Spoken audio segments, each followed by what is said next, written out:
বিয়ের প্রতিশ্রুতিতে শারীরিক সম্পর্ক স্থাপনের অভিযোগে সহকারী পুলিশ সুপার নাজমুস সাকিবের বিরুদ্ধে নারী ও শিশু নির্যাতন দমন ট্রাইব্যুনালে ধর্ষণ মামলা করেছেন এক নারী। মঙ্গলবার ঢাকার নারী ও শিশু নির্যাতন দমন ট্রাইব্যুনাল ৮-এ মামলাটি দায়ের করেন তিনি। এদিন বিচারক মোহাম্মদ শওকত আলী মামলার আবেদনটি গ্রহণ করে শাহবাগ থানা পুলিশকে এজাহার হিসেবে গ্রহণ করতে নির্দেশ দেন।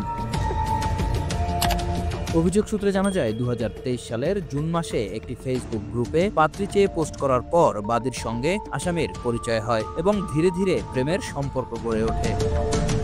পূর্ববর্তী বিয়ে ও সন্তান থাকার বিষয়টি গোপন রেখে তাকে বিয়ের প্রতিশ্রুতি দেন। পরে একাধিকবার শারীরিক সম্পর্ক স্থাপন করেন। তাদের এই সম্পর্ক দুই পরিবারের কাছেও সুপরিচিত ছিল এবং উভয়ের বাসায় অবাধ যাতায়াত ছিল।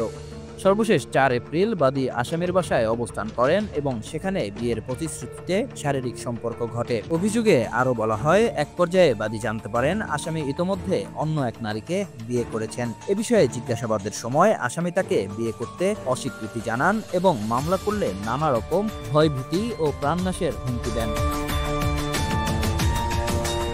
প্রসঙ্গত, এএসপি নাজমুস সাকিব এর আগে তার প্রথম স্ত্রীর দায়ের করা নারী ও শিশু নির্যাতন দমন আইনের মামলায় কারাবরণ করেন এবং বর্তমানে তার বিরুদ্ধে আরও বেশ কিছু মামলা রয়েছে।